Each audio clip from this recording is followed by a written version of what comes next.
Hey, what's going on? It's Robert, and you are watching Southpaw Auto Works. In this episode, we're working on the GM 4L60E, and we're going to be covering how to service this automatic transmission. Without further ado, let's get this show on the road.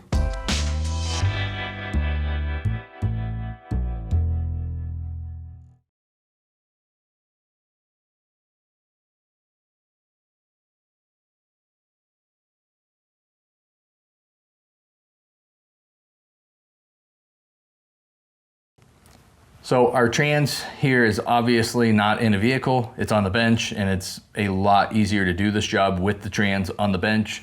But we do have some extra goodies attached here to kind of simulate what it would be like to do this in the vehicle. And there's some other obstacles that one would encounter when doing this in the vehicle, and I will do my best to touch on those as we go. For starters, this transmission is a neutral, and we need to get this shift cable removed from the shift linkage. I use a little trim tool like this and just pry them apart like so. Next, we got to remove this retaining clip. I just get behind it with a pocket screwdriver, get it out about that far, and then it comes right out. And then I need to get these tabs released and push the shifter through this bracket. But speaking of the brackets, this has a guide bracket on the back that the shift cable goes through. Make my life a lot easier if I release the tension on that first. And prior to trying to compress these tabs here, these usually have like dirt and stuff in here, debris. I'll take a pocket screwdriver, work it through there, and even get some compressed air and shoot some air in there and blow that out. And then with that done, I can take some channel lock pliers or just even my fingers, compress it. That comes right out like so. With the shifter cable out of the way, next order of business is the bracket. On the bench, I can easily buzz the two retaining bolts up and out and remove the bracket. However, if the vehicle or the trans is mounted in the vehicle, I may not have easy access to those bolts. There's typically not easy access, but there's a couple methods to go about tackling the bracket. We can leave the bracket bolted in and just bend the bracket. Channel locks, pliers, bend the bracket away from the trans, giving us more room to drop the oil pan down and out when we get to that step. If that's the case, and I'm going to try to bend it, and we're dealing with a four-wheel drive unit, which we are here, we're going to have a transfer case back here, and there's going to be a drive shaft running right along here for most applications. And that drive shaft may make it so I can't bend the bracket far enough to clear the oil pan. If that's the case, I may need to partially or entirely remove the drive shaft so I can bend that bracket far enough. The other way to go about tackling the bracket is to use like a ratchet, something that the head swivels like this, get it up in there and work those bolts out. It is a little time consuming, but it can be done. So we've got a Torx bolt here and another bolt over here, a little harder to see probably from that angle, but at any rate, if I'm going to remove these bolts, whether the trans is in the vehicle or on the bench like we've got it here, either way, these Torx bolts, I recommend cleaning them out. Take a pocket screwdriver, a pick, get something in there because these things always collect dirt, mud, all kinds of debris. Then you go to try to put a Torx bit down in there and it doesn't get fully seated into the head of the bolt.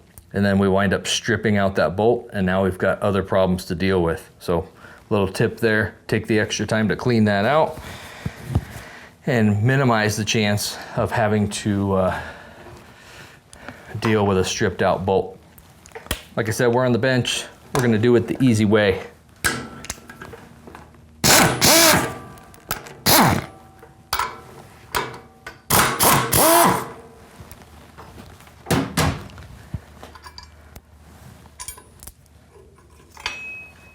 Easy peasy.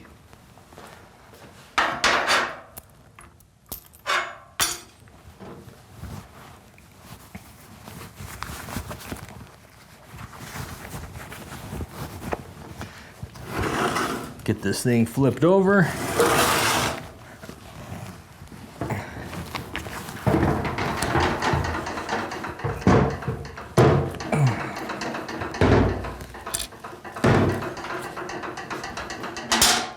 You gotta love that.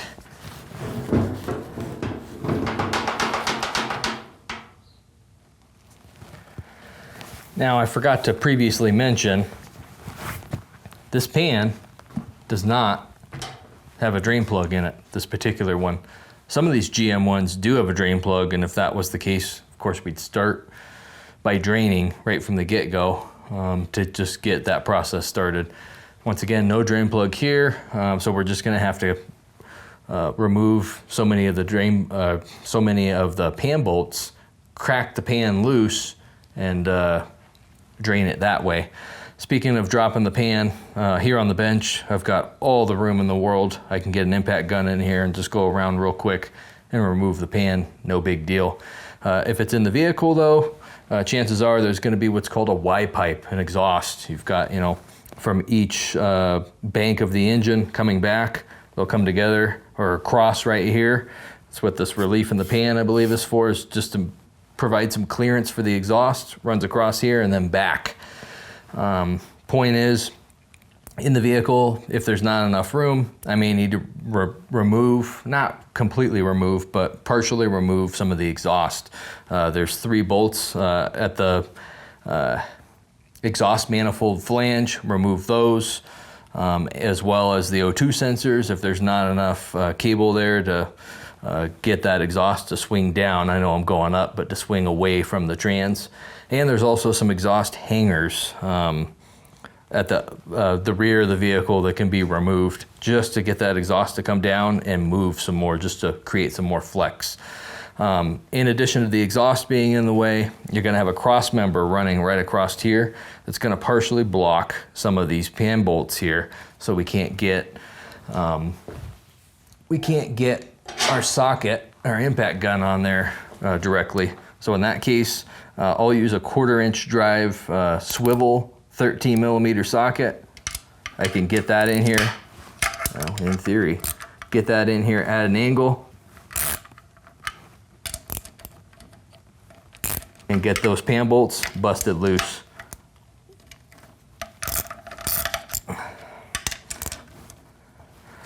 And I actually would bust all these loose at the rear. I'm not gonna remove them, I'm just breaking them free.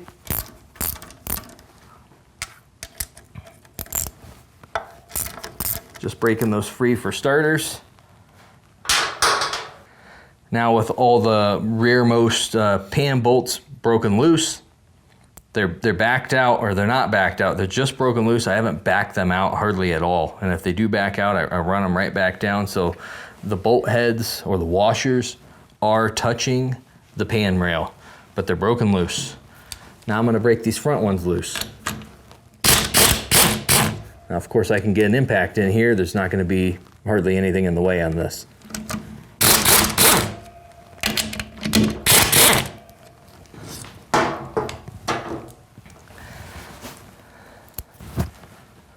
These are, of course, run out. And I'm just gonna run these back down to where they're touching, like so. And now I'm gonna just start removing the rest of the pan bolts.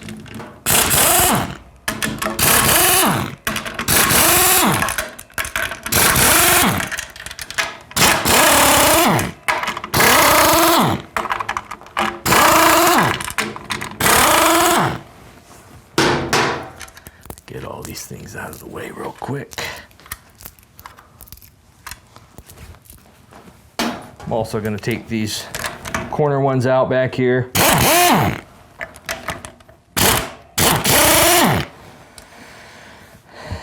And I've only got 2 bolts in the back here that are still in.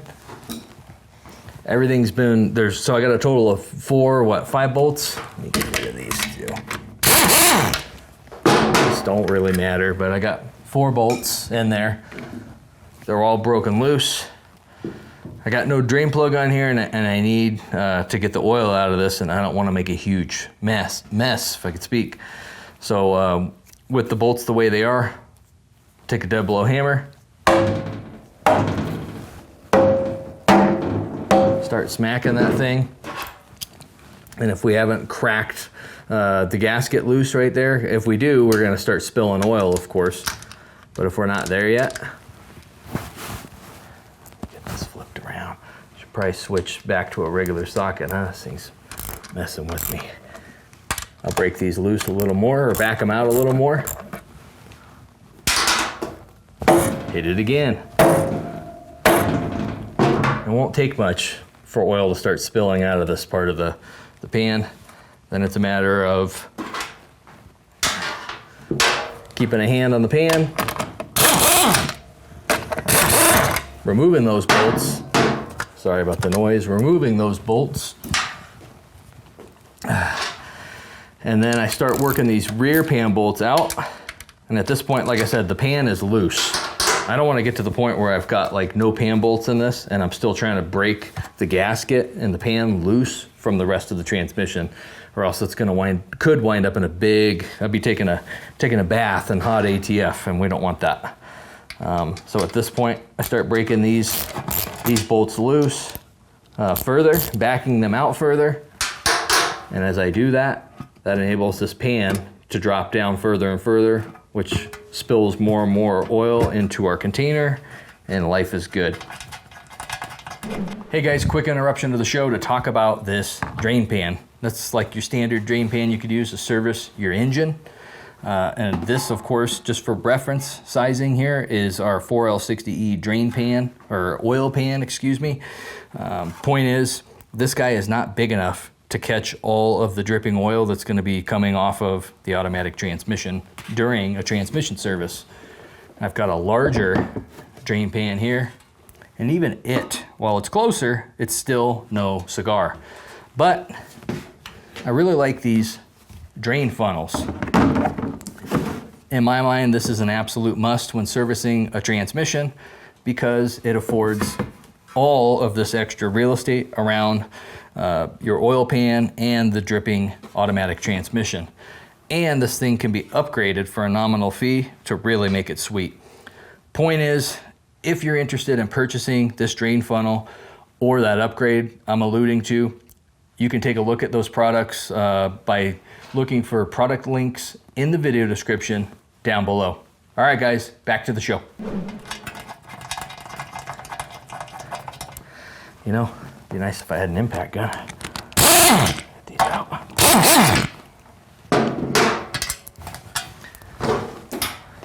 At this point, we can remove our pan.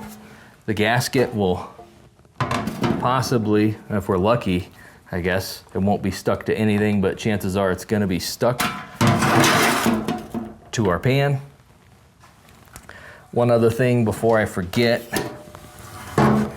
this pan should have not one, but two magnets in it. That's not the case for all the 4L60Es, but they've got this imprint, these witness marks, whatever you want to call them, where those magnets should be located.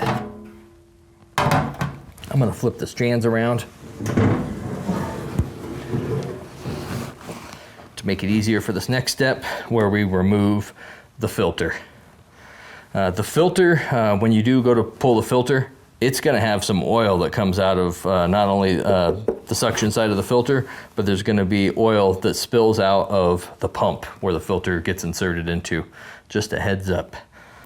To get the filter out, I can simply grab the filter and pull it out.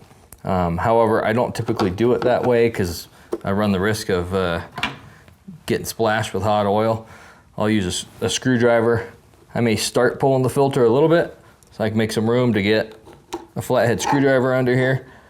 Keep some pressure on the filter as I lift it out and get it to a point where I can slowly pull it away from the trans and not get doused with hot ATF. With the pan and the filter out of the way, at this point we got to do a little house cleaning. Good start with the pan rail.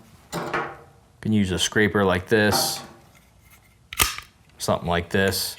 Work your way all the way around the pan rail and remove any gasket material that may be on there. Speaking of which, the pan rail on the oil pan would be the same thing. Scrape any gasket material that's stuck to it. I usually use a much faster method, use a wire wheel, and can knock the pan gasket off there real quick. If you want to get this thing real clean, get a can of brake cleaner and spray everything down and knock off any of the sediment that's attached to the metal there, get it cleaned up. And then of course clean up the oil pan too, get it wiped out real good, pull that magnet, wipe that magnet out real good, get this thing brake cleaned down. And then another little tip, the oil pan. These bolt holes, the bolts will actually cause that area of the oil pan to deform, and it'll create like a dome shape. So instead of it being flat, it'll be bumped up like this, and that can create essentially between two pan bolts, it can create a low spot. This will be a lower spot here. So what you can do is use a small ball peen hammer. Let me grab one. Got this little guy here. You would rest it, actually rest the oil pan on the edge of a bench.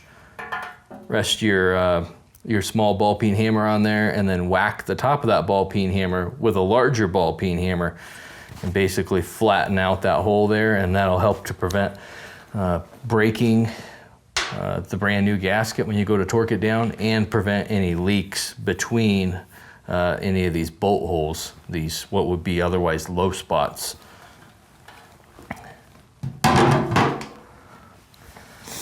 Once we got everything all cleaned up, buttoned up, then it's a matter of installing a new filter. Of course, we want to oil or grease this part of the filter here and reinsert into our filter seal, which is down in the pump.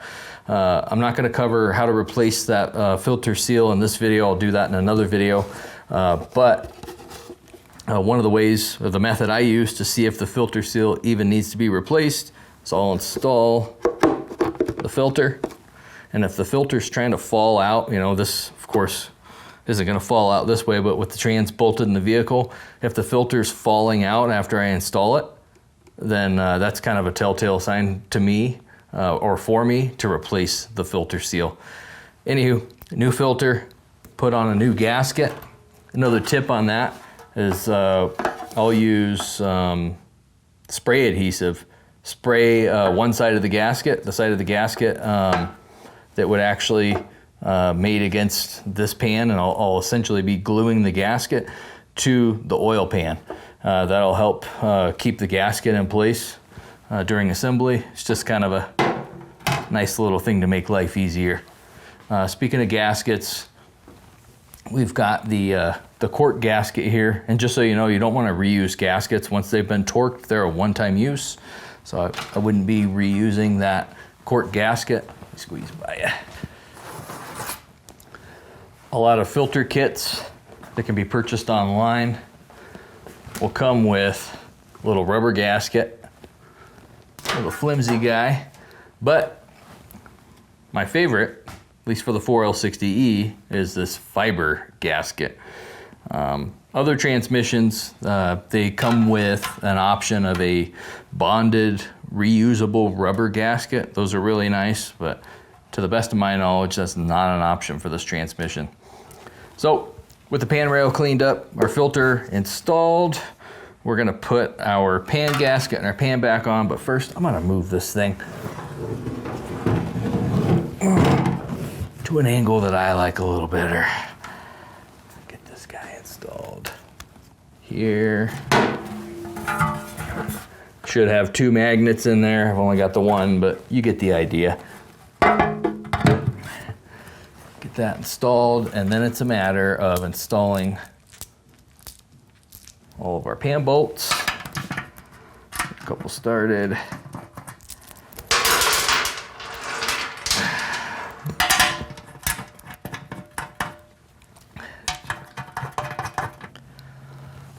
With all the pan bolts installed, I'm going to use air, but I got this gun turned down really low. Go around and bottom all these bolts. I'm not tightening them, I'm just running them down to where they're going to touch the pan rail.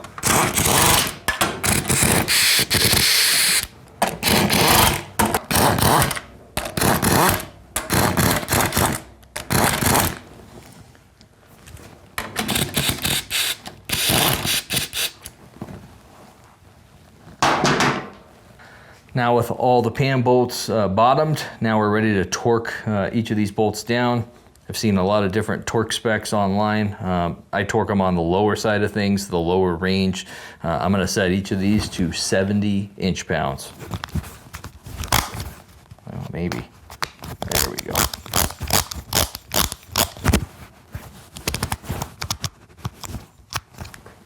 And then we're gonna do this in like a star pattern.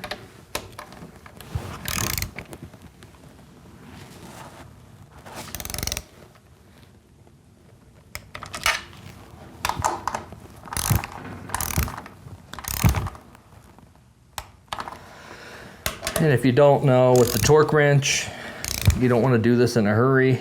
Just slow and steady as you're coming up on the torque spec.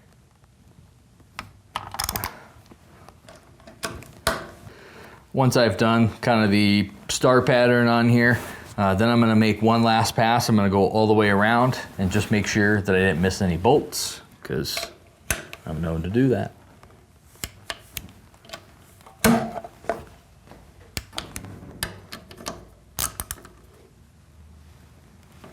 Like that one. That and the gasket, excuse that truck. The gasket will compress. That's another good reason to just go over these one last time for one final torque.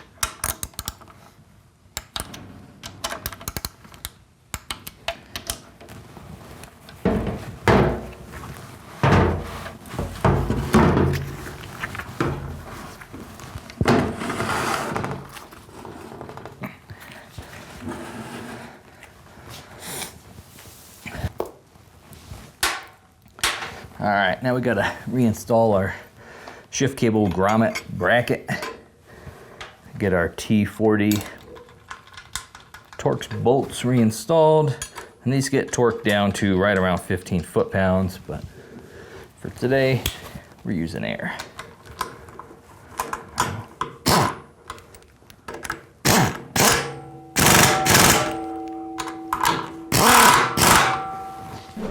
Guys, I forgot to mention something in the video.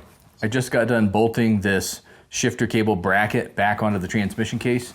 Had I decided to not mess with the bolts and simply bend the bracket out of the way early on in the video, at this point in the video, the reassembly portion of it, I would need to bend that bracket back to its original position. Failure to do this could result in the shifter cable popping off of the shifter linkage, which is obviously not ideal. And another scenario is that the shifter cable itself could wear out prematurely, all of which we want to avoid. So just a quick reminder, if the cable or if the shifter bracket is bent out of the way in order to get this transmission service accomplished, remember to bend that bracket back to its original position. So get this out of the way. And then we need a shift cable. Get our shift cable installed. Get that snapped in. Then we'll get our retaining clip reinstalled. And then get our shift cable back into the guide bracket. And then we got to get our shift cable snapped back onto our shift linkage.